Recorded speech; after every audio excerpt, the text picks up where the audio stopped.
Hello everyone, I'm Miss Ang. Welcome to Lecture 2 for Basic Mathematics. Today, we're going to learn about rational and real numbers.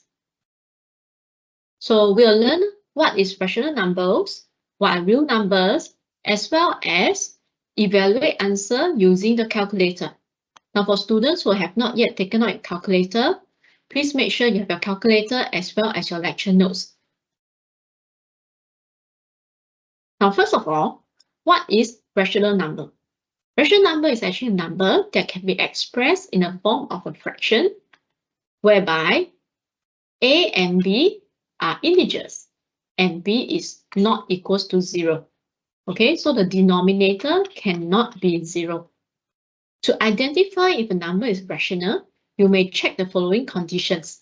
Number 1, it should be able to represent as a form of fraction, where the numerator and denominators are integer and the denominator cannot be 0.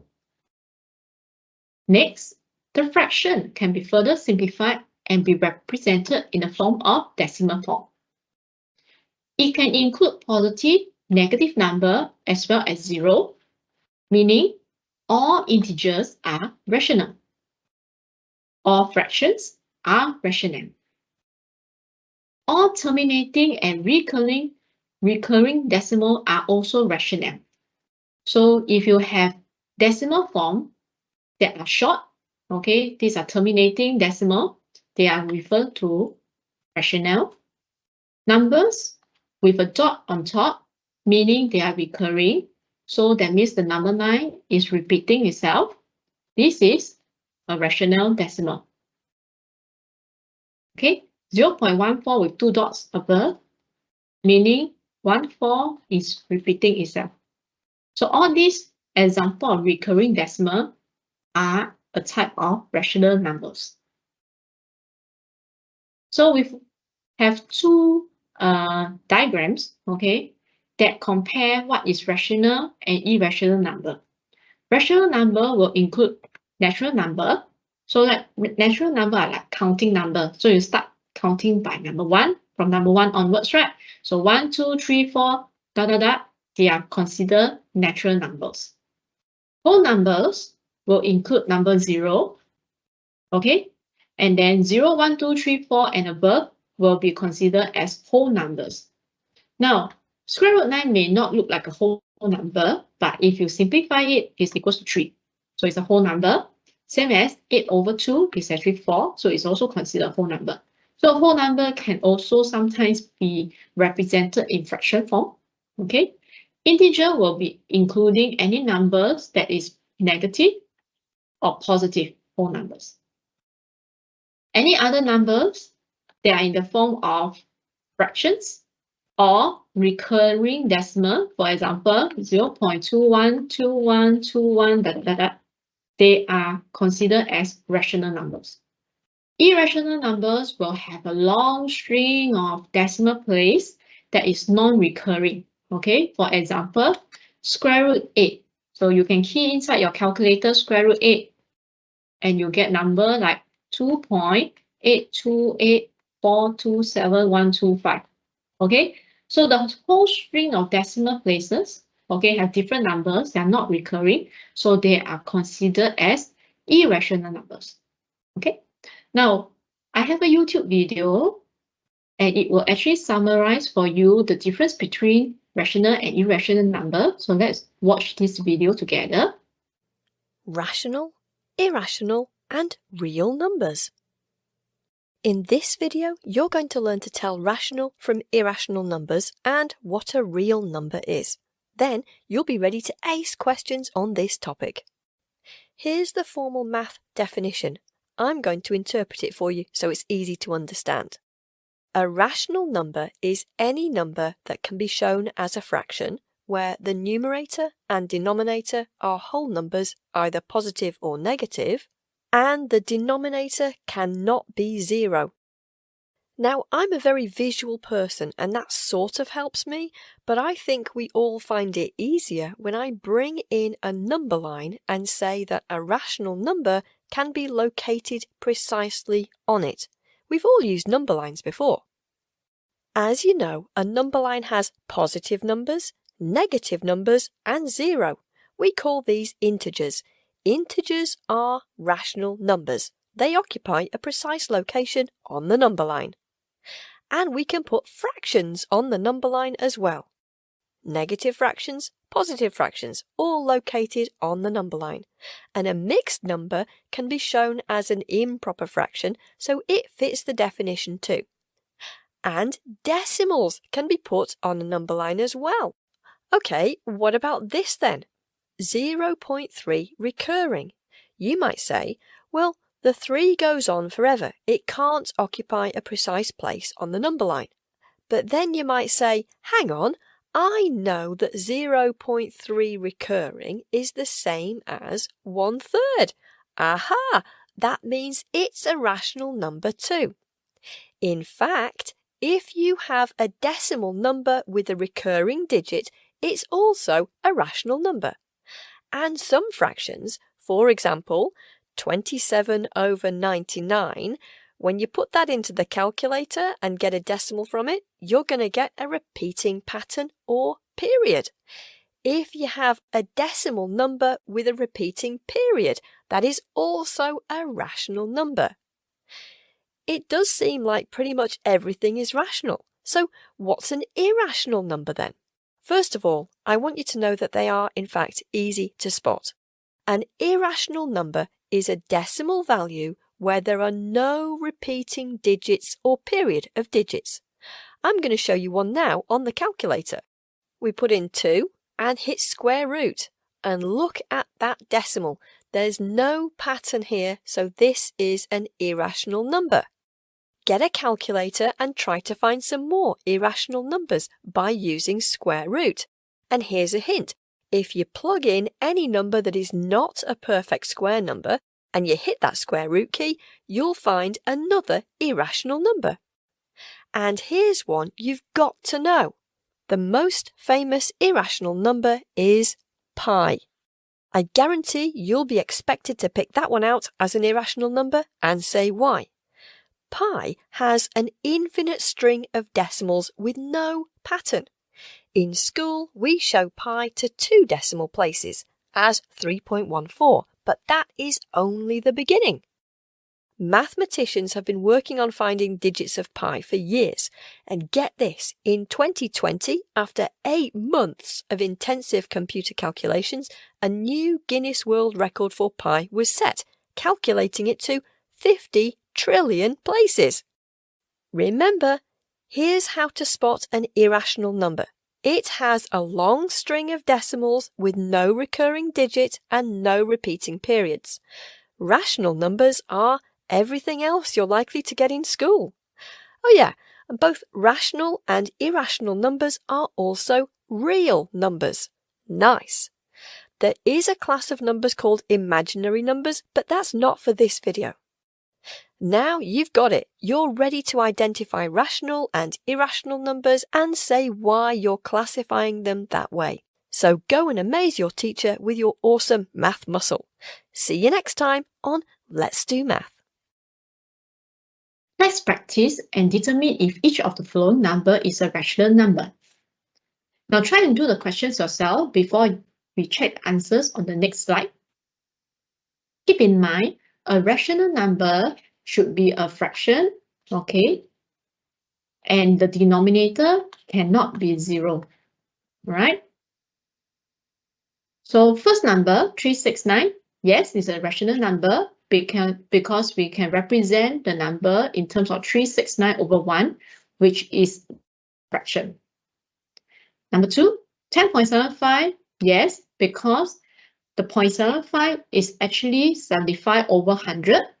We can also rewrite this as an improper fraction that looks like 43 over 4. Since it can be expressed as a fraction, it is a rational number. Next, negative 507 is a fraction, therefore it's a rational number. Next, square root 10. Now key square root 10 in your calculator and you'll find that the answer is 3.162277 . Now, it is a decimal form and the number has no repeated pattern. Therefore, it cannot be expressed as a fraction, and no, it is not a rational number. Next, we have pi. So as you learned earlier on, pi is equals to 3.1415 . It is a decimal form, cannot be expressed as a fraction. Therefore, no, it is not a rational number. Lastly, we have 17/7. Yes, it is a fraction. Therefore, it is a rational number. I hope you can answer all the questions correctly. If you are still confused about rational or irrational number, please look for your tutorial teachers, okay, during the tutorial lesson. Now, for rational number, let's look at some rules of adding or subtracting rational numbers, okay? In other words, how do we add fractions? Now, before we add fractions, we need to ensure that the denominator is the same, okay? When the denominator is the same, you can add the numerator directly, okay? After which, simplify the fraction. Similarly, if it's a minus, also ensure that the denominator is the same before you go ahead to minus the numerator.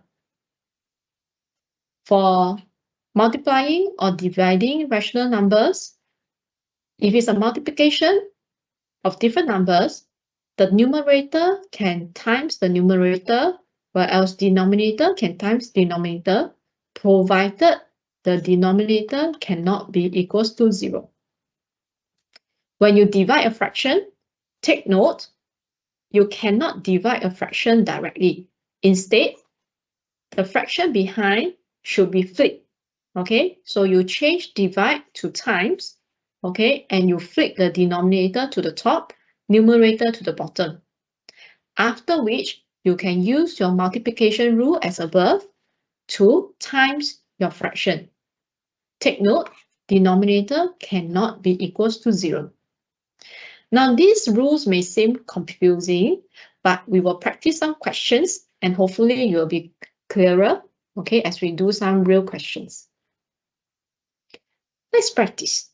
Evaluate these fractions, all right? Before you evaluate, let's convert the mixed fraction to an improper number. So you can either use your calculator to help you, or you can change yourself. So 15, right? Denominator is 7, so you can take 15 times 7 plus 3, okay? In this case, it's equals to 108/7. The other side, you will times 7/10. Okay, don't forget there's a negative number, so it's negative, right? Now for this, you can first simplify the fraction by cancelling common factors, top and bottom. You can only cancel directly one fraction, top and bottom, or diagonally top, bottom, okay? So you can simplify it, cancelling the 7, okay? The other way, 10 and 108, you can say divide by 2, right? So 10 divided by 2 is 5. 108 divided by 2, you can use a calculator to help you, is 54. So you can rewrite the whole term as 54/1. Okay, this cancel is 1, times -1/5. With that, take your numerator times the numerator, which is 54, divide by denominator times denominator, which is 5. Okay. Then you can continue to simplify further. 10/4/5. Okay. There are many ways of doing the same questions. As long as you follow the rules and mathematically it is correct, we will also award you the mark. Okay, so you don't need to really follow my method of doing. All right, mine is actually a reference or example. So looking at the My Connection answer, so what they do is they also convert this part to an improper fraction. Then instead of cancelling the common terms and simplify, they actually take the numerator times the numerator denominator times denominator, after which they convert it to a mixed fraction. Okay, so certain part you may use a calculator to help you, okay, when we simplify a big fraction. Let's move on. Evaluate this term. Now, first step, I will actually try to convert the mixed fraction to improper fraction. So in this case, you can either use a calculator to help you, or you can take 22 times 2 plus 1.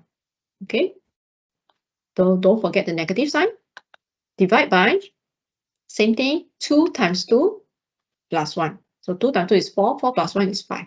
So 5 over 2. Don't forget the negative sign. Now take note, just now we learned that if you have a division sign, you cannot divide directly. Okay, instead you need to flip the fraction. So how do you do it? You can rewrite the form as negative 45 over 2. Okay, so divide becomes what? Times. And you're going to flip this part. So you have negative 2 over 5. Okay, with this, for those who like to simplify the fraction before you move on, you can actually cancel the common terms. So 2 and 2 cancel, you get 1. So I use different colors so that you can see the difference.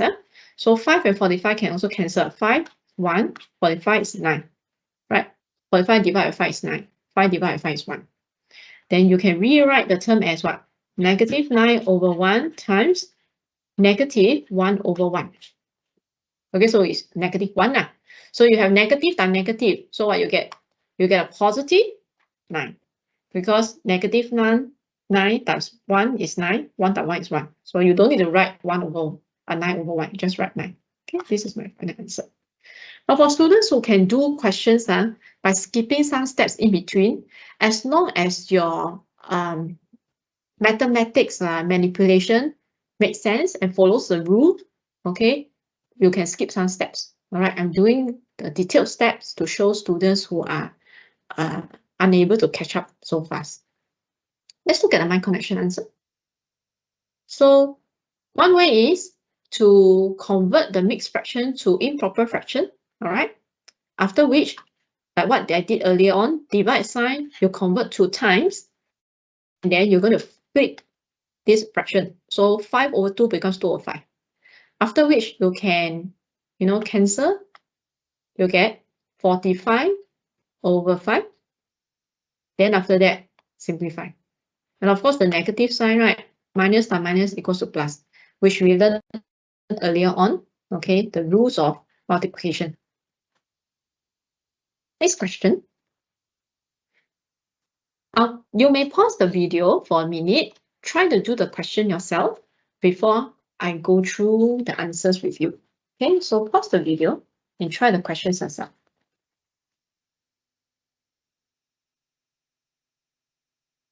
Okay, I hope you have tried doing the question. If not, let's do this together. Now, the question looks a bit complicated, but let's solve this part by part by doing some start working. Okay, so complete or evaluate the terms within the bracket first. Okay, because remember, we learned about the Bowman's rule. Bowman's rule tells us we must settle the brackets first.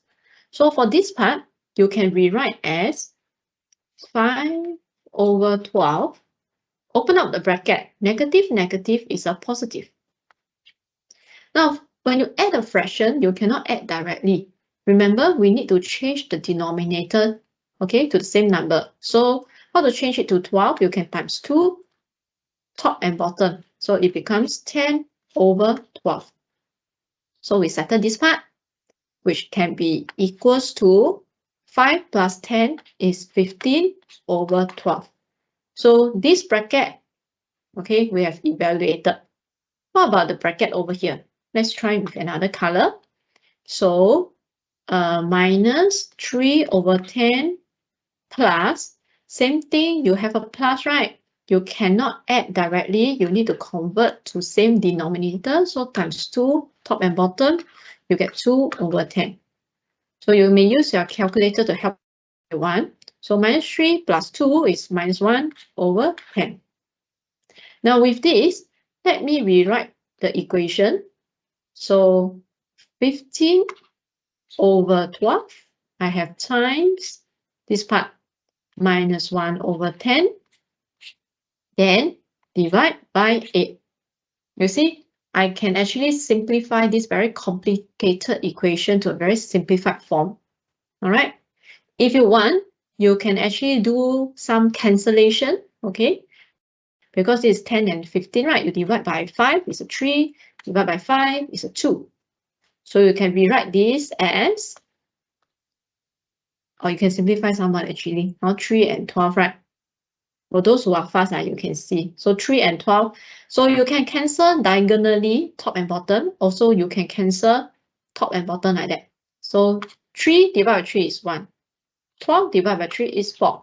So I can further simplify my equation of fraction into 1/4 times negative half divided by 8.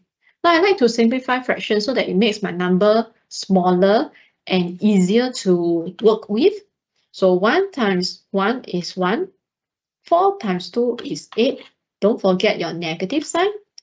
So you have this number. Now, take note, if I have a divide, remember, I cannot divide directly. Instead, I need to convert it to a times. And I need to flip the fraction. So for students who are confused, how to flip 8? Now imagine 8 is 8 over 1. So when you flip 8 over 1, you can rewrite this term as 1 over 8. So with this, 1 times 1 equals to 1. 8 times 8 equals to 64. I have a negative sign. Answer, negative 1 over 64. So this is how I do this question, right? So I believe different people will have different ways of, evaluating the fractions. So if you get the same answer as mine, but different working, and you're not sure whether your working is correct, you can always come to the teachers and we can help check your answers, all right? So this is my connection answer. So what they do is same thing, they first convert the numbers with the same denominator before they add. Okay, same for this part. After which, they do the multiplication first. So if you have times and divide, right, follow the Bomas rule. Times and divide, they have same importance. So work from left to right. So you work out the times, okay? Simplify, then you move on to divide. Now for divide, like what I mentioned, you need to convert divide to times and then flip the fraction 1 over 8. And here you get the final answer. With this, let's try to practice a more challenging question. Pause the video and try to complete the question first, then check your answer against mine. Now again, for this question, we are going to follow the Bomas rule. So the Bomas rule states that we are supposed to work out the brackets first. So I can work out this part. At the same time, Bomas rule also tell me that I need to evaluate the order, which is the power. So we have powers, so we also have to deal with this. So let's do some sub-working before we continue the question. So you have a power of 3. So take note, the power of 3 with a bracket, that means this power of 3 is for both the numerator as well as the denominator. So 2 power of 3 is 2 power of 3 is actually 8. So you can take 2 times 2 times 2 or use your calculator to help you. 3 power of 3 is actually 27. So this part will be minus 8 over 27. And then minus 6, 2 over 3. So convert this to an improper fraction. So you can take 6 times 3, 18 plus 2, which is 20 over 3. All right. So you can settle this side. Now, of course, this is not totally evaluated. You can further simplify by minus, right? So change the color. How to minus? Now to minus, you need to change it to the same denominator. So here, 3 times 9 is 27. So numerator, denominator times 9. So you can rewrite this whole term as minus 28 over 7 minus 20 times 9 is 180. Then divide by 3 times 9, which is 27. Okay, so try to check your answer. And then I can simplify this term as minus 188 over 27. Okay, so you may have a different way of doing the same question. Yeah, try it yourself. And then for this part, okay, take note, you need to evaluate this part here first. So this can be square, top and bottom, then you have 9 over 25. Okay, so let me rewrite this whole big statement. So this portion here has already been evaluated as minus 188 over 27 divide minus 2 over 27. Okay, then plus 25 times, this part is 9 over 25. Okay, so let's do it slowly, okay, following the rules. Now you see, you have divide and times. So as what I mentioned, always do the division as well as the multiplication first. So you cannot do from left to right. You need to settle this pink portion and then the green portion before you start. So let's settle the pink portion. I can cancel because these two denominator is at the bottom. If one of it is on top diagonally, I can cancel. Okay, so this is a divide here. So let's, before saying cancellation, let's flip the fraction. Okay, divide becomes times 27 over 2. Now I can do cancellation. Don't you see that here it has the 27, so cancel becomes 1. Diagonally, this is 2, cancel is 1. 188 divided by 2. Let me use my calculator to help me. 94. So I can rewrite as 94 over 1 times 1. So it's 94. Minus times minus is a positive. So 94. Now the other end, I have 25 times 25, 9 over 25. Now 25 I can rewrite as 25 over 1. So meaning I can what? Cancel the numerator and the denominator. I'll rewrite this as 1 times 9 is 9. 1 times 1 is 1. Okay. Meaning the whole term be equals to 94 plus 9. So you use your calculator, you'll find that your answer is 103. Okay. Check your answer. While I pause the video, they evaluate and simplify the numbers in the bracket, okay, for this one. And at the same time, they also simplify this term to get 9 over 25.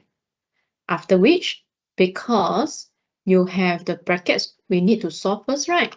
So this part, they evaluate to get negative 188 over 27. And on this end, they actually group this together because multiplication has to be done first. Next step, take minus 188 times minus 27. So let's complete this part to get here. And this part they rewrite. After which you can choose to, cancel the common terms, So take minus 188 divided by 2 is 94.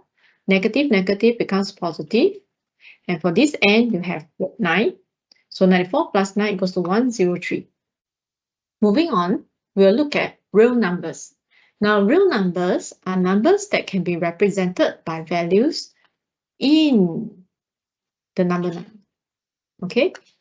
So real numbers will include rational numbers, meaning what?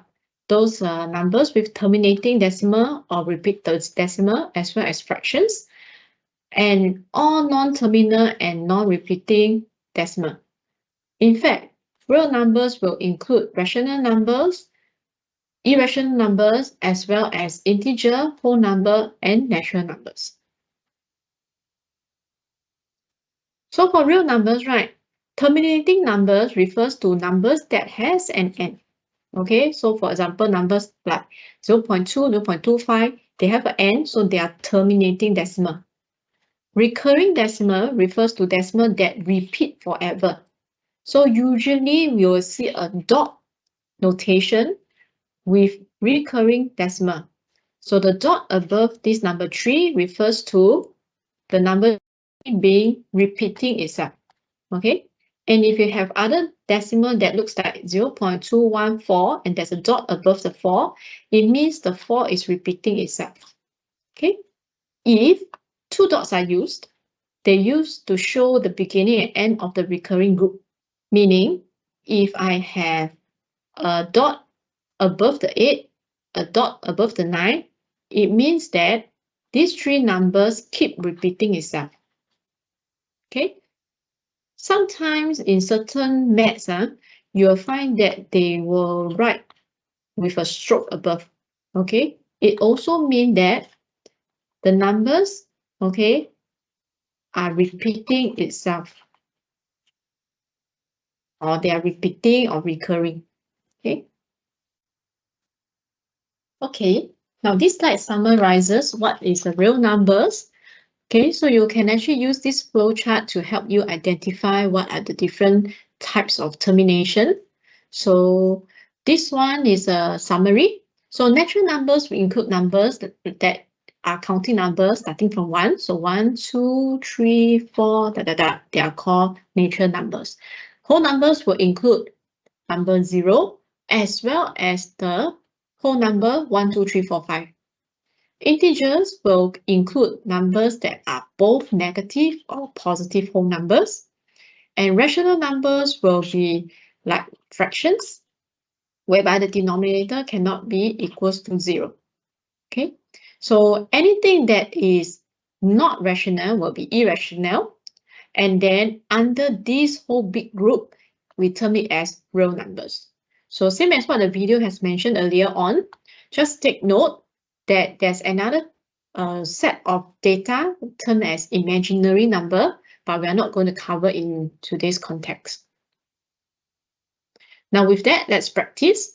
Convert each of the following into a decimal, and then you may use calculator to help you. So try and use a calculator and evaluate all these answers. And take note, if you have recurring decimal, you can use a dot above the number to represent the recurring number. Here's the answer. So 7 divided by 8, you get 0.875. 8 divided by 15, you can get 0.53333. Number 3 is recurring, so you can put a dot above the 3. And you have 2 divided by 11 is equals to 0.181818. So same thing, these two number is repeating itself. So you can put 2 dots above 1 and 8. Okay, I hope you get answers correct. Next is the basis of a calculator. Now it's very important to know how to use a calculator, and that because different people may buy different brands of calculator, so I'm not really going to go through the concept of how to use it. All right, so the basic function you need to know. If there's any part that you're unsure of, please come and look for the teachers during tutorial lesson. All right. So also be familiar that some calculators may have a shift or second function, okay, which is around this and this part of the calculator, okay. So if you press shift and a sign, for example, you will give you a slightly different formula, all right. So take note, sometimes we may require you to use the shift or the second key function. And take note, always close your bracket when you open it. This is very important because when you're entering very large calculations, if you did not close a bracket, it will give you quite a different answer. Okay, so always check your work, and if you open a bracket, remember to close it, okay, when you key the data in the calculator. Now let's practice. Simple calculation. How do you evaluate square root 9? using calculator, as well as try to take 2 power 2 using the calculator. I'll give you 2 minutes, a few minutes, we try and check your answer. So answer for square root 9 equals to 3. Answer for 2 squared is 4. Quite simple. Let's move on and work on a larger or longer equations. So try to evaluate this long formula using the calculator. Okay, remember to key in all the brackets and the power term. Okay, you may pause the video for a while and we'll check the answer in 1 minute's time. Okay, so this is the answer in 3 decimal places. I hope you get this correctly. If you're unable to solve this using the calculator, please look for your respective tutorial teachers. Okay, so we'll try to look at your calculator and then we can do this together. All right. Or another thing, if you are unable to look for your tutorial teachers, maybe you can also look for classmates with the same brand of calculator. Then you all can discuss how to actually key in this number in the calculator. So next, there's a video to show you how to use a scientific calculator. So these are some of the timeline for the important functions of a calculator. I will not show you the video here. In fact, it will be another link. If you're interested, you can go and watch the video. All right. For the last practice, let's make use of the calculator to evaluate the following questions. Remember to present your answer in 3 decimal places. Now, for those of you with calculators that enables you to key in the whole big question in the calculator, you can do it directly. But for students whose calculator is unable to do so, what I would advise you to do is to maybe separate the big equation to 2 parts. For example, you can do the numerator and then evaluate the denominator. Then after that, take the numerator divided by the denominator. And as you do so, take note, ensure that you have at least 5 decimal places for the subworking, or if not, copy the whole string of numbers in your calculator, and then key in the whole string of numbers in your calculator for the final answer, If not, what happens is our students will sometimes, because the answer wants you to evaluate in 3 dp, right? The numerator, they left it 3 dp. Denominator, they also left it 3 dp. After that, the final answer, 3 dp, they find that, why is it the final answer is different from the teacher's? Okay, there could be some rounding off error or lack of accuracy. That's why your final answer might be slightly different. Okay, so take note, when you evaluate such question, I highly advise you to actually copy down the whole string of numbers. All right, so same for the last question, you have a big formula. You can either key everything in the calculator one shot, or you can choose to, evaluate first portion times the second portion, get answer, cube root, and then take 25.3 minus the big chunk of answer. Okay, try to leave the answer in as many decimal places as possible. All right.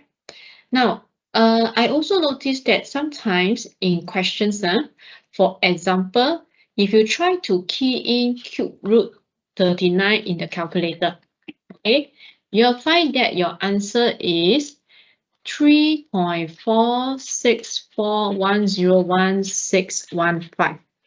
Now, for students who just want to leave the answer in 1, 2, 3, 4, 5 decimal places, you can actually conveniently cut off, okay, just copy the first 6 numbers, because this number 1 is just happen to be less than 5, so you don't need to round up. All right, but in cases where, for example, if I want to leave to more decimal places, okay, maybe copy 1 extra number, what happened is you cannot just cut off, just copy the first few numbers and then cut off conveniently and did not round up. That's wrong. Okay, you will give you lack of accuracy. So in fact, what happened is, if this number, okay, you want to cut off from here, right? 1, 2, 3, 4, 5, 6, 6 decimal place. The 7th decimal place is more than 5. So you need to round up this number to 2. Okay, so you're working you should copy 3.464102 instead of 1. Okay, I have students who make common mistake. They just conveniently copied the first few numbers that they want, and they forgot to take note of the next number, the number next to it. Okay, if it's a bigger than 5, please remember to round up. Okay, if there's less than 5, then you can just remain. Okay, remain. So just round off correctly. Okay, round off your numbers correctly. So with that, let's check the answer.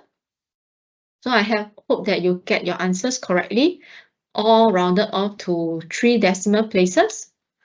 Okay, if you're unable to do any of the above questions using the calculator during the tutorial, please come and look for the teachers. Now, because different students may have different brands of calculator and how to use the calculator might be slightly different, so it would be good to, let's have an open discussion, or maybe you can also seek help from your classmate. All right, with that, I shall end today's lecture, and I'll see you in lecture 3. Bye-bye.